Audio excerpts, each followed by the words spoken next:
सभापति महोदय, कुछ लोगों का विचार था कि चूंकि हम राष्ट्रीय संकट से गुजर रहे हैं, अतः मेरे लिए इस वर्ष यहाँ आना कठिन होगा। लेकिन राष्ट्रीय संकट के कारण ही मेरी यहाँ आने की इच्छा बलवती हुई। इससे दैनिक कार्यकलाप के अनंत चक्र से बाहर निकलकर एक विशेष परिप्रेक्ष्य में संकट को देखने का अवसर मिलता है। इसलिए संकट की इस घड़ी में मैं यहाँ आना बहुत महत्वपूर्ण मानता हूँ। हमें इस संकट का सामना करना है।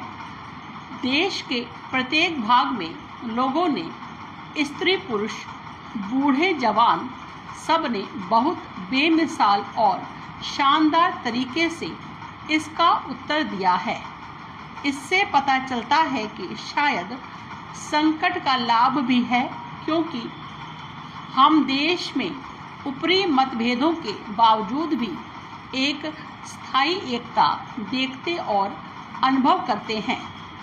पूछा जाता है कि हमें इस संकट में क्या करना है, और इसमें कोई संदेह नहीं कि धीरे धीरे लोग समझ जाएंगे कि क्या करना है।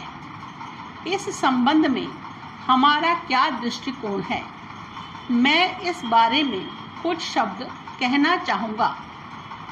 ऐसे संकट में जब युद्ध की भी संभावना हो तो सैनिक प्रशिक्षण प्राप्त व्यक्तियों अर्थात हमारी सुरक्षा सेनाओं की महत्वपूर्ण भूमिका होती है।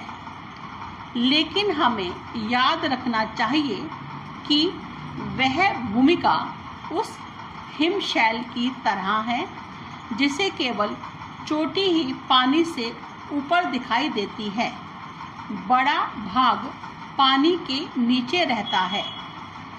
राष्ट्रीय संकट का सामना करने के लिए मात्र सैनिक प्रवास की भी यही स्थिति है। यह महत्वपूर्ण है, लेकिन सैनिक प्रयास को सहायता देने वाली असली चीज वह जबरदस्त टोली है जिसमें देश के प्रत्येक व्यक्ति को हिस्सा लेना है। हम पूरे विश्वास के साथ कह सकते हैं कि देश ने वह हौसला दिखाया है।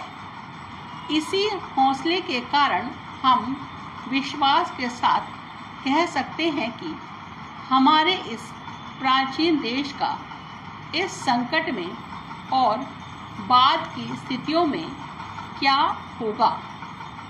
मेरी पीढ़ी के लोगों को स्वाधीनता संघर्ष के दौरान कुछ अनुभवों से गुजरना पड़ा। हमें गांधी जी जैसे महान नेता और गुरुदेव जैसे महान शिक्षक मिले। हम पर इसका बहुत प्रभाव पड़ा और अपने संघर्ष में हम वह सब प्राप्त करने में सफल हुए जो ऐसे संघर्षों में सामान्यतः प्राप्त नहीं होता। हम बहुत कटु नहीं हुए और अपना संतुलन बनाए रखने में सफल रहे। हमने जिनके विरुद्ध संघर्ष किया उनके प्रति दुर्भावना के बिना भी हम सफल हुए।